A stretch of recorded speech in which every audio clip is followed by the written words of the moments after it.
Pozrite sa do svojej peňaženky a spočítajte si, koľko plastových kariet v nej dnes nosíte.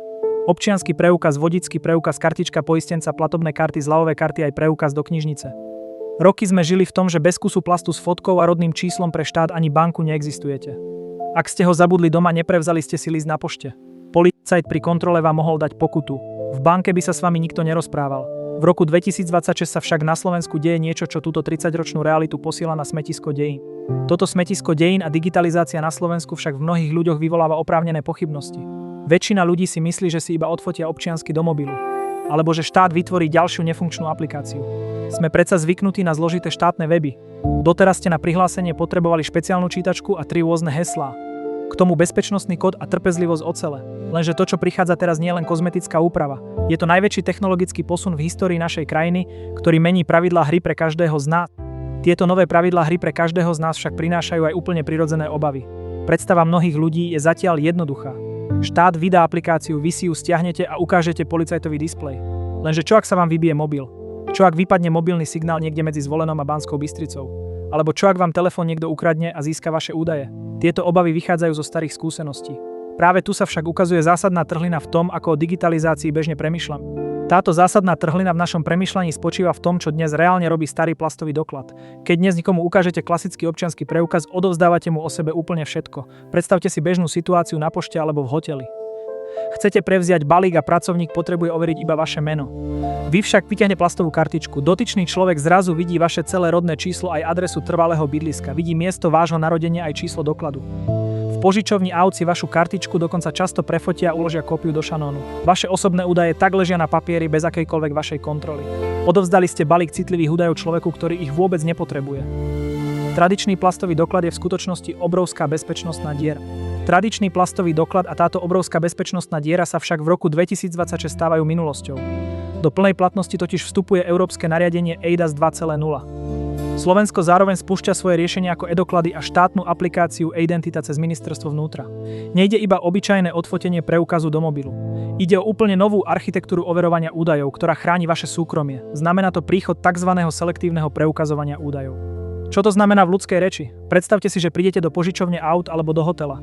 Namiesto toho, aby si recepčný prefocoval váš doklad na kopírke a ukladal si kópiu do šanónu, iba namierí čítačku na váš vygenerovaný digitálny kód. Váš telefón sa vás opýta: chcete potvrdiť, že máte viac ako 21 rokov a platný vodičský preukaz skupiny B? Vy priložíte prst, potvrdíte to tvárou a systém odošle iba zelené svetielko s odpoveďou áno. Nič viac. Recepcia nedostane vaše rodné číslo, neuvidí vašu domácu adresu a predsa má 100% zákonnú istotu, že spĺňate podmienky. Vy kontrolujete každú jednu informáciu, ktorú o sebe vypustíte do sveta. To, že kontrolujete každú informáciu o sebe, je však iba začiatok celého príbehu. Rok 2026 prináša skrytý mechanizmus, ktorý prepája štátne registre s bankami aj bežnými službami. Doteraz bol slovenský občan iba poštárom medzi rôznymi úradmi. Sociálna poisťovňa chcela papier od lekára. Daňový úrad vyžadoval potvrdenie od banky. Kataster pýtal overený podpis od notára. Vy ste medzi nimi behali s vytlačenými papiermi. Tento starý systém stál našu ekonomiku stovky miliónov eur ročne a ľuďom bral celé dni dovolenky. Dni dovolenky strávené behaním po úradoch sa v novom digitálnom ekosystéme stávajú minulosťou. Nový systém stavia na tom, že dáta obiehajú sami a vy iba udeľujete súhlas. Keď v roku 2026 zmeníte trvalé bydlisko, nečaká vás maratón po inštitúciách. Zmena sa zapíše do centrálneho registra.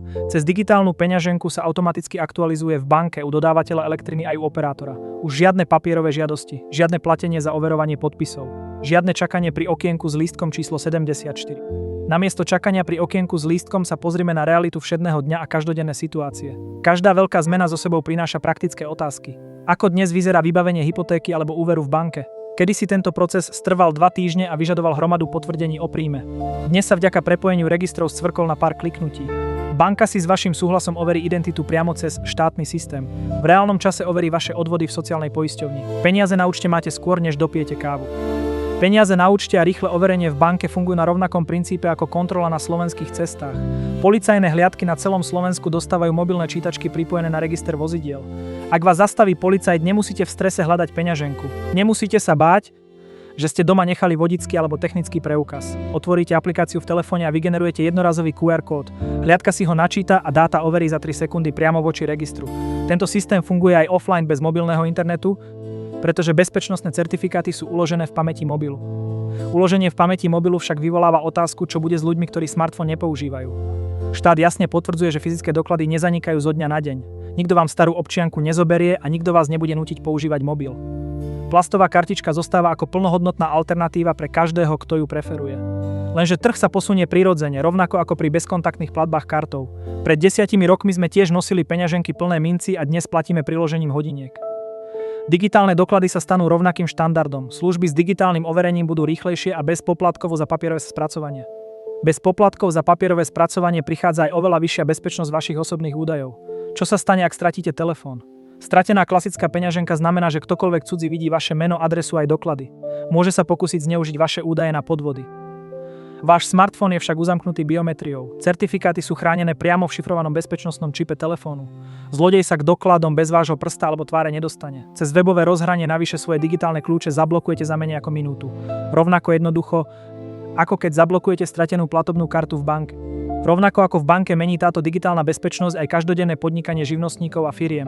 Rok 2026 prináša prepojenie faktúr, digitálnych platieb a automatického účtovníctva. Nosenie tašiek plných papierových bločkov a prefotených dokladov sa definitívne končí.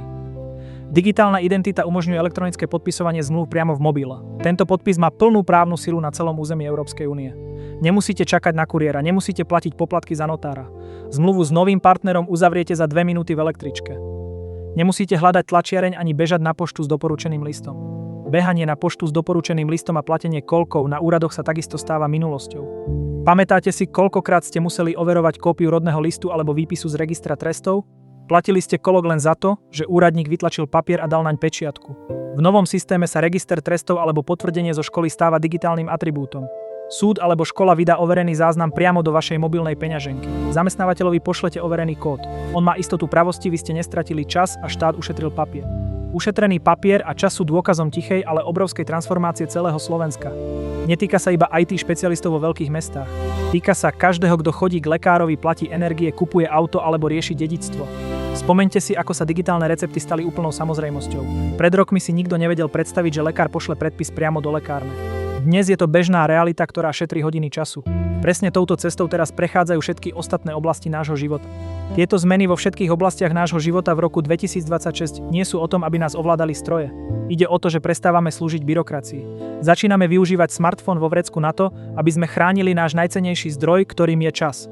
Plastové karty boli len dočasným riešením minulého storočia.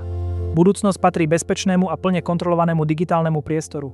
V ňom ste vy jediným skutočným pánom svojich osobných údajov. Ak chcete byť pánom svojich údajov a mať overené informácie o moderných technológiách na Slovensku, sledujte nás.